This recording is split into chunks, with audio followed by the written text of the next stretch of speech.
Fantastic College Biographia Literaria Fancy and Imagination। बहुत important topic है fancy and imagination. मैंने जब मेरा नेट का एग्जाम दिया था उस एग्जाम में भी एक सवाल आया था। Nature and function. Fancy mechanical है, रिप्रोडक्टिव फैकल्टी है माइंड की। It works by simply rearranging, combining, associating existing idea और images stored in memory. Memory के अंदर जो आइडियाज स्टोर्ड हैं उनको इकट्ठा करती है ये। It is more like a mental play that recycles past experiences without creating anything new. ये पुरानी चीजों को कंबाइन, सिंथेसाइज नहीं करती है, ये पुरानी चीजों को सिर्फ कंबाइन करती है। जैसे मक्की के दानों को चने के दानों में मिला देना। आप बाद में अलग अलग करना चाहो वो अलग अलग हो जाएंगे, तो वो सिंथेसाइज नहीं है। सिंथेसाइज तो वो होता है जब एक बार मिक्स हो जाए, आप दूध में चीनी मिला दे, घुल जाए, उसके बाद आप दोनों को किसी भी तरीके से अलग अलग नहीं कर सकते।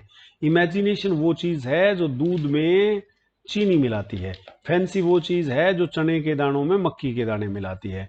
यानी कि ये चीजों को मिक्स करती है, सिर्फ सिंथेसाइज नहीं करती है।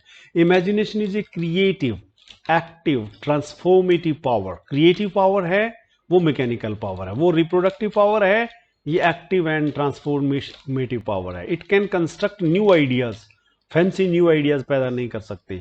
It can create new ideas, imagination, perception by synthesizing disparate elements into a unified whole.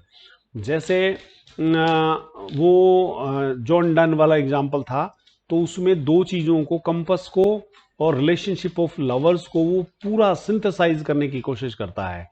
एक की कहानी बताते हुए दूसरे की कहानी ऑटोमेटिकली बताई जाती है। Imagination creates original meaning, brings new life and insight into experience. ये नई चीजें क्रिएट करती है, न्यू इनसाइट लाती है। रिलेशनशिप रियलिटी से देखें तो fancy deals with surface and external.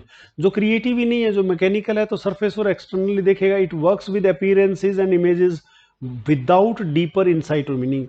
Deep में दखल नहीं है इसका, सरफेस की चीजों को देखती है। Imagination penetrates beyond appearances to grasp the essence और spiritual truth of things. It connects the mind with the infinite and the universal. Imagination ऐसी चीज है जो गहराई तक जाती है, एसेंस तक जाती है, स्पिरिचुअल ट्रूथ तक जाती है। ये इनफाइनाइट और यूनिवर्सल से ह्यूमन माइंड को मिलाती है। तीसरी बात, लेवल की बात करें, operates at secondary level. Fancy secondary imagination की तरह से उससे भी गई गुजरी चीज है, सेकेंडरी लेवल की चीज है, मोस्टली पैसिव होती है, ऑटोमेटिक होती है। It can be conscious but it mostly about recollection and playfulness ही है। Imagination has two level, primary imagination, innate unconscious power of human perception that makes us aware of the world as a whole. Secondary imagination used by poets and artists. Creative value. Fancy produces decorative superficial effects, often ornamental but lacking depth, जबकि imagination produces true poetry and art by creating meaningful and organic unity, offering profound insight. Fancy, like rearranging toys in different patterns, it reshuffles existing pieces but does not invent new one. Imagination जो है वो inventing है, that is inventing a new toy, combining elements in unprecedented ways to create something original and meaningful. This is in the form of a comparative table.